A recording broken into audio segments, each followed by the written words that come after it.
there's also, of course, about 1/3 of the Muslim population in the United States composed of converts, and many of those converts are from the African American community in the United States, and there are suggested to be particular reasons why that's so, and if you're interested, we can go into that in the question period.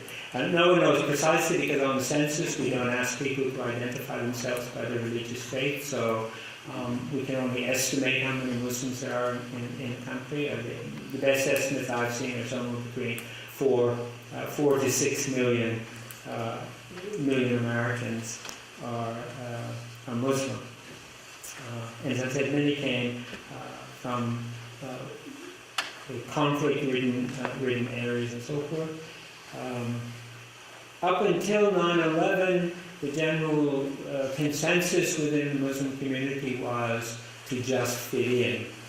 If there were foreign Muslims who had immigrated to the United States, they wanted to just fit in, they didn't want to stand out, and so forth. And so often they did just that in various communities. And then came 9/11, and it began to become clear that just fitting in was not going to work and not going to be very successful. There were incidences after 9/11 of discrimination, both in the public sphere and in the private sphere.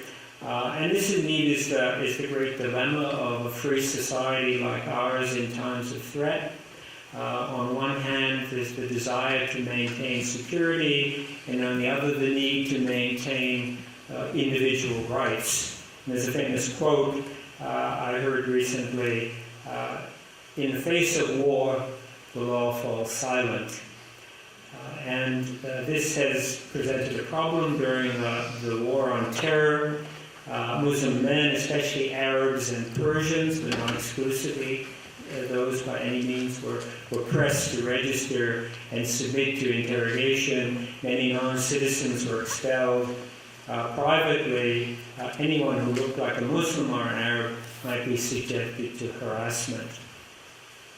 So then the question is, how has the so-called Generation 9/11 responded?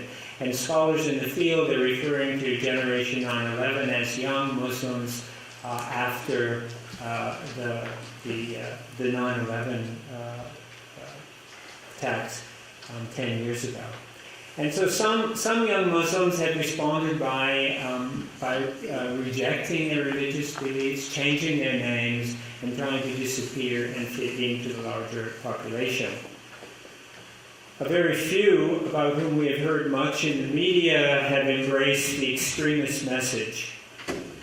But many more have become proactive in defending their identities as both Muslim and American. They've organized politically, pushing back against extremism within their own faith, as well as discrimination from the larger community. At first, the older generation of Muslims cautioned patience, saying, "This will pass." The response of Generation 9/11 was, "If we do not speak for ourselves, who will speak for us?" Success has been mixed. One woman wrote recently, and I quote, "I volunteered to speak after 9/11 in order to separate my religion from the atrocity perpetrated in its name. Today, 10 years later, it seems evident that efforts to distance Islam from terrorism have proved futile, and unapologetic Islamophobia is the last allowable prejudice in America."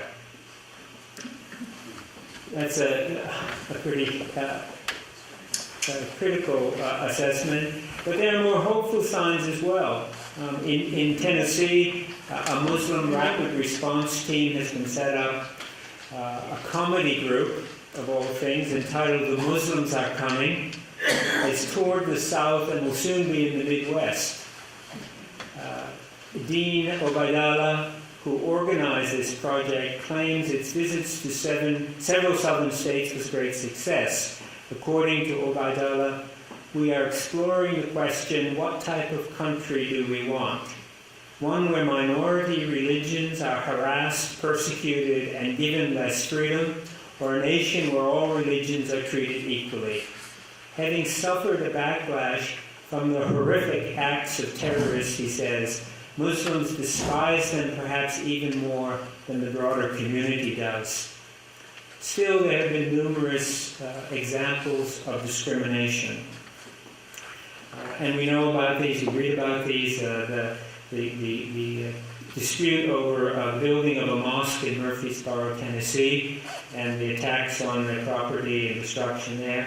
Another example in Temecula, in California, general opposition in that area to the building of a mosque in an abandoned building. In Sheboygan, Wisconsin, and in other areas as well.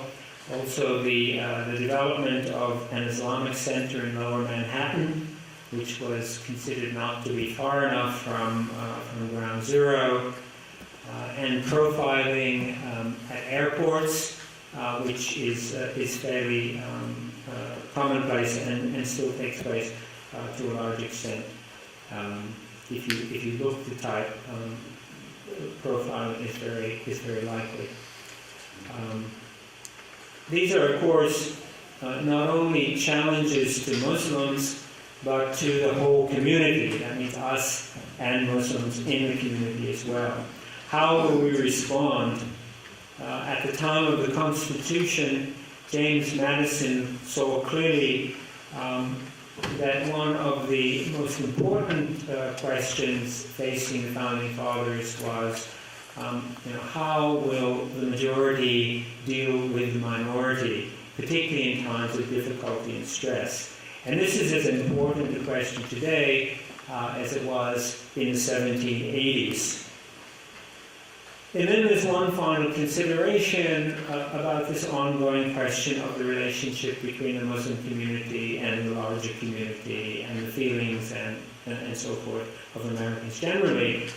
We've been at war now for the last 8 or 9 years in Iraq and in Afghanistan, and between 4 and 5 million young Americans have served in Iraq and Afghanistan. And what views of Muslims will or are or have these young Americans brought home with them? And so far, I think few studies have been done on this question, but it is an interesting question to see what, if any, long-term impact and in what direction these returned servicemen and women will have on general perceptions in the United States. So I would like to I'd like to finish by urging you not to put Muslims on a pedestal,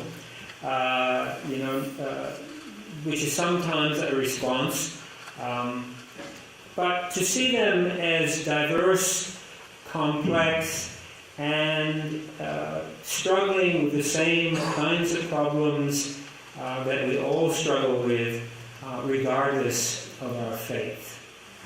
So thank you very much, and I'd be happy to entertain your questions.